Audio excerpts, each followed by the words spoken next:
Бастамас бұрын жазылуды және лайк басуды ұмытпаңыз. 2 маусым Джей-Джимен кеште ашылады. Бұл ол Юриден Киферге кеткеннен кейін болды. Өйткені олар бір-бірін шын жүректен жақсы көрді. Олар жаңа жылдың басталуын бірге тойлады. Кифер сүйсейін деп жатқанда оған еңкейіп кетті. Олар бір-бірінің қасында қуанып, тыныстарын басып, бір-біріне жабысып тұрды. Ол өзін қалай сезінгені мен елестеткенінің арасында адасып, аң-таң болды. Кейінірек ол мектеп формасын тексеруге барғанда, оны алғаш кигеннен бері көп нәрсе өзгергенін сыбырлады. Ол мектепке алғаш келген күннен бастап, естеліктер оған жаңа күшпен оралды. Ол командамен бөліскен әрбір сәтін, қуанышын, қайғысын, күресін және бәрі оның айналасында қалай өрбігенін, күлкісін, көз жасын және осы естеліктердің барлығын оның жүрегін жаулап алды. Ол форма киіп, Кефермен болған қарапайым, тыныш сәттерді, әсіресе жаңа жыл қарсаңында оның жанында болуды шешіп, Юриді артта қалдырған кездегі көріністерін есіне алып, оның көрінісіне қарады. Юрий екеуі ажырасып кетпес үшін қарым-қатынастарын сақтап қалуы керек болса да, ол өзін біріктірді. Ол күштірек болып,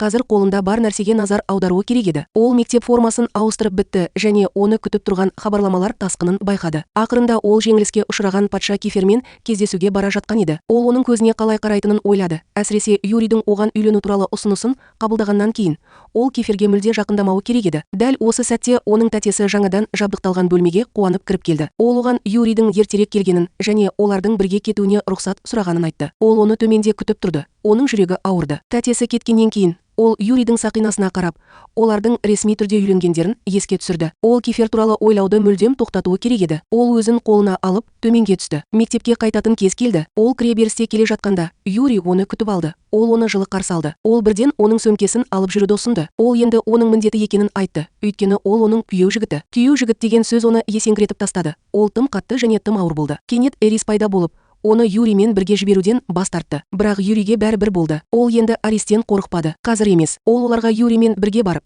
онымен сөйлескісі келетінін ақырын айтып, шиеленісті босатты. Юрий мұны естігенді ұнатты. Бұл Аристің енді оған құқығы жоқ екенін білдірді. Олар мектепке жеткенше Аристің көңілі қалған көзқарасымен бірге жүрді. Ол әлі де Кеферді қайта көретін сәтті күтіп, шошып кетті. Юрий оның жағдайы жақсымы деп сұрады. Ол Анжеломен осы уақытқа дейін сөйлеспегенін мойындады. Әлі жоқ, ол дайын емес еді. Юрий бұрын өз сезіміне адал болмағаны үшін кешірім сұрады. Бірақ қазір ол бәрін түсіндіргісі келді. Оның шынайылығы оған қатты әсер етті. Ол оған жаңа жыл қарсаңында Кефермен болған оқиғаны айтуы керек екенін сезді. Ол сөйлеуге тырысқан бойда оның сөзін бөліп жіберді. Әрине, бұл Кефер туралы болды. Бірақ ол оны естігісі келмеді. Қазір емес. Ол оның кешірім сұрағанын қаламады. Оны түсінді, күтуге дайын болды. Тіпті олардың үйлену күніне дейін.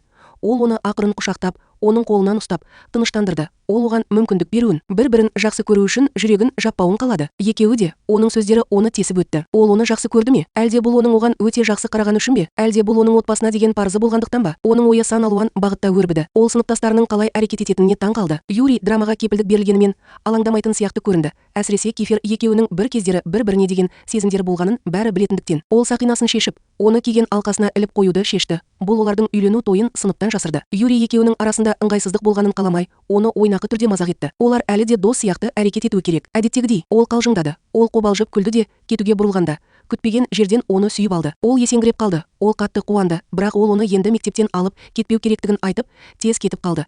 Әйтпесе адамдар байқайды. Ол оның кетіп бара жатқанын бақылап отырды. Ол сабыр сақтауға тырысып, қалған оқушылармен бірге мектепке кірді. Бірақ баспалдақпен түскенде оның кетіп бара жатқанын көрді. Дәлізде Кефер пайда болды. Ол оны қорқытып, шетке сүйреп апарды. Ол оған бірінші күні осындай ауыр сөздер айтқаны үшін ұрысып қалды. Содан кейін ол ескертусіз, оны қайтадан сүйгісі келгендей еңкейіп кетті. Ол оны бірден тоқтатты. Ол оған қандай әсер ететінін жақсы білді, бірақ бәрібір флирт жасауды тоқтатпады. Бұл оның неліктен ренжігенін түсінбеді. Ол оны жақсы көрді. Бұл жеткіліксіз болды ма? Оның сөздері оны қатты сілкіндірді, бірақ ол мұны қаламады. Ол Юрийге опасыздық жасап жатқандай сезінді. Ол Кеферден аулақ болуын өтінді. Ол бас тартты. Олардың ешқандай қарым-қатынасы болған жоқ. Ешқандай сатқындық болған жоқ. Және оның айтуы бойынша, бұл оған және оған ғана тиесілі болды. Ол оны есінен танып қалды деп ойлады, бірақ оған бәрібір болды. Ол оны қайтадан ұстап алып, сүйді. Бұл жолы ол толығымен бас тартты. Ол оған еріп кетті. Ол Кеферді жақсы көрді. Оның жан дүниесінің әрбір бөлшегі мұны білетін. Жаңа жыл түні оның көз алдында жарқырап тұрды. Бірақ содан кейін Юрийдің сөздері оның санасында жаңғырып, оны үйлену күніне дейін күтемін деп уәде берді. Оның жүрегі жарылып кетті. Ол Кеферді итеріп жіберіп,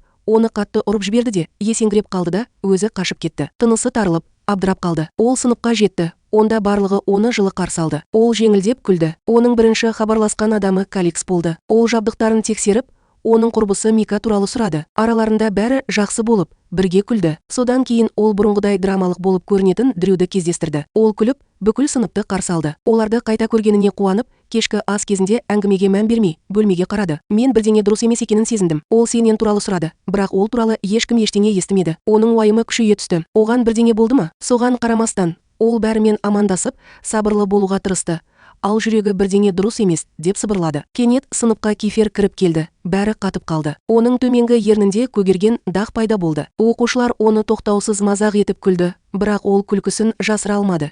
Өйткені ол оған осылай жасады. Ол қайтадан сыныпқа назар аударды. Іс жүзінде ештеңе өзгерген жоқ. Бәрі күлді, ойнады. Үйреншікті істеріне қайта оралды. Юрий ішке кіріп, жайбарақат өз орнын алды. Кифер оның соңынан еріп, әрқайсысы өз орнына отырды. Бірақ соған қарамастан ол ауадағы өзгерісті сезінді. Олардың арасында көп нәрсе өзгерді. Мұғалім келіп, сыныптың қайта жиналғанына қуанып, оларды жылы қарсы алды. Бірақ ол алдағы үлкен өзгерістерді де жариялады. Алда жаңа сабақтар, жаңа сынақтар және ең бастысы, студенттің оқуын бітіретінін немесе бітірмейтінін анықтайтын қорытынды емтихандар болады. Бірақ Юрий оған еңкейіп, ақырын тынышталды. Ол оқуын бітіреді деп уәде берді. Оның жүзі жеңілдеп қалды. Мұны байқаған Кифер оны қатты ашуландырды. Кешкі ас кезінде бөліктер әдеттегіден аз болды. Студенттер шағымданды, бірақ Кифер жай ғана қалағанын алып, науаға қосымша бөліктерді қояды. Ол келіп, Дж.ның қасына отырды. Ол бәрінен де оны жалғыз қалдырғысы келді. Ол орнынан тұруға тырысқанда, ол оның білегінен ақырын ұстап, оны артқа тартты. Жаңа жыл қарсаңында не болғанын бәрі білгенін қалайсың ба? Оның жүрегі дүрсілдеп кетті, бірақ ол әңгімеге араласудан бас тартып,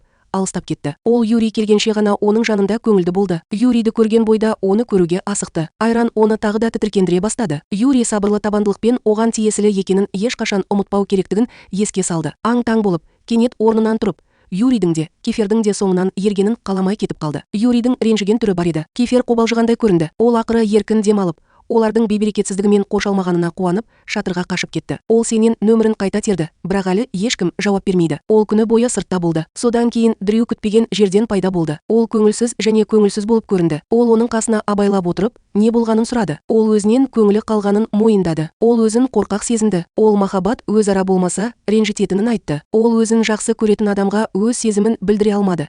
Кейде екі адамның арасында себепсіз ажыраспаған дұрыс деп ойлады. Ол оған сүйген қызының суретін көрсетті. Ол қатып қалды. Бұл ол еді. Оның келбеті қатты өзгерді. Оның ұялшақ мінезінен өзін танымауы ғажап емес. Ол ыңғайсызданып күлді, қозғалды, бірақ ұялды. Дрю жігерленіп, олар махаббат, өмір және кішкентай көңілсіздіктер туралы айтып жатқанда, ол тамақтануды жалғастырды. Уақыт өте келе ол үйіне қайтты. Оны сол жерде сыйлықтар күтіп тұрды. Олардың көпшілігі болды, бірақ оны ең қатты таң қалдырғаны ішінде отырған келуші Сиен.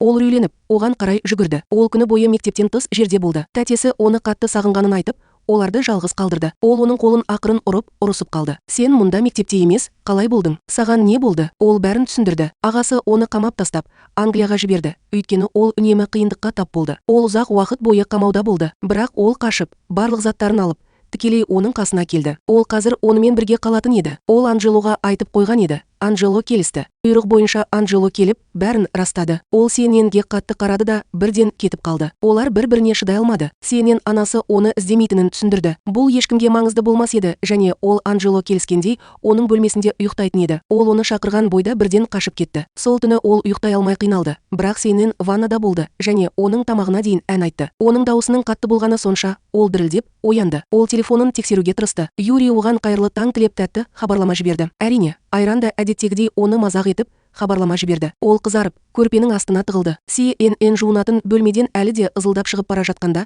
көңілі қалған застыранып, таңғы ас ішуге түсті. Арис кірген бойда бірден шығып кетті. Ол CNN-ге жақындап, оның жүзіндегі мұңды байқады. Бірдеңе дұрыс болмады. Ол кетуге дайындалып жатқанда кенет орнынан тұрды. Ол не болғанын білуді талап етіп, оның соңынан ерді. Ол оны бірінші рет осылай мұңайып көрді. Ол ақыры Аристің олардың бөлімшесінен кетіп бара жатқанын, одан аулақ болу керектігін айтқанын мойындады. Ол мұны үзілді-кесілді жоққа шығарды. Ол ешкіммен ажырасқысы келмеді. Ол ешкімнің өмірінен кеткенін қаламады. Кенет Кифер пайда болып, ашулана бастады. Бұл әңгімені басқа адамдар естіді. Қауесет тез тарап жатыр. Ол мұны жоққа шығара берді. Бұл идеяны мүлде жоққа шығарып, бүкіл топ оның бөлімшеден кетуін қаламады. Сенен оның қолынан ұстады. Юрий келіп, мұны көрді. Бірақ ол Ариске қарай бет алған Киферді қуып жету үшін Юрийді тез жетке итеріп жіберді. Ол оларға бар шындықты айтты. Арис әкесінің телефон нөмірін ұрлап кетті. Ол оларды, бөлімшені таңдады.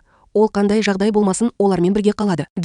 Абайсызда бірдеңе жасағанша оны тоқтату үшін Кифердің артынан жүгірді. Төбелес басталды. Кифер Эристі оңай құлатты. Ол күштірек болды. Эристің тағы бір досы Киферді ұрып, оны жарақаттады. Юри жекпе-жекті тоқтату үшін Киферді қорғады, бірақ шиеленіс күшейе берді. Джейдж олардың арасына асығып, бәрін тоқтат деп айқайлады. Қалғандары оны барлық мәселелердің себебі ол деп айыптады. Фрия да оларға шыдай алмады. Дрю кері шегінді, өйткені ол Фрияға қамқорлық жасады және жаңа проблемаларды тудырмауға тырысты. Киферге бәрібір болды. Ол төбелескісі келді. Оның таңдауы болғанын қалады. Ол оған таңдау керек екенін айтты. Ол немесе мұрагер. Ол барлығынан, оның ішінде мұрагерден де кешірім сұрады және бөлімшеден кетпейтінін мәлімдеді. Кифер және бүкіл топ қатты қуанды, бірақ ол оған әкесімен бірге болу мүмкіндігін жіберіп алғанын және оның азап шегетінін еске салды. Содан кейін ол оған қарсы шықты, өйткені ол әрқашан қалағанын алды. Ол оны әкесіне өзі апарамын деп уәде берді. Бұл жай ғана Юриді басып қалды. Юри мен Кифер арасындағы бәсекелестік бұрынғыдан да қыза түсті. Шошып, төбесіне қайта жүгіріп шығып, өзімен бірге тамақ алып кетті. Ол жарасын емдеуге дайын Киферге үнсіз жақындады және оның жүрегіне қол тигізіңіз. Ол оған жараны жууға және таңуға көмектесті. Оның қолдары дірілдеп, жүрегі қатты соғып, Кифер одан бірінші рет кешірім сұрады. Ол ақырын күлді. Мен таң қалдым және қозғалдым. Ол көптеген адамдардан кешірім сұрауы керек екенін мойындады, бірақ олардың ешқайсысы маңызды емес. Тек ол ғана маңызды болды. Оның сөздері оған қатты әсер етті. Олар бір-біріне қатты қарады. Ауа айтылмаған эмоцияларға толы болды. Ол кетуге тырысқанда, ол оны ақырын өзіне тартып алды да, олардың көзқарастары одан сайын күшейе түсті. Кенет екеуінің де жаңа жыл түні, бірге болған түні туралы естеліктері қайта оралды. Бірақ оның санасында Юри де пайда болды. Ол оны тастап кеткісі келмеді. Ол үшін күресетін еді. Ол екеуінің арасында үзілгендей сезінді. Мүлдем адасып кетті. Ол тынысы тарылып кенет оянды. Тағы да сол арман қайта-қайта қайталанады. Сондықтан ол өз ойын ретке келтіруге тырысты. Ол Юриді іздеуге кетті. Таңертең ол оған жылы лебізін білдірді, бірақ оның ойы Киферге қайта оралды. Ол оған бірде-бір сөз жазған жоқ. Айтпақшы, ол оған барлық заттарын жинап, оны ерте оятуға тырысты, бірақ ол жауап бермеді де, ол кетіп қалды. Ол оны іздеп сыртқа жүгірді. Оның құрбысы оның артынан біреу келе жатқанын ескертіп, оны қуып жетті. Ол шошып кетті де, бірден Киферге жетуге тырысты. Бірақ ол оған жете алмай жатып,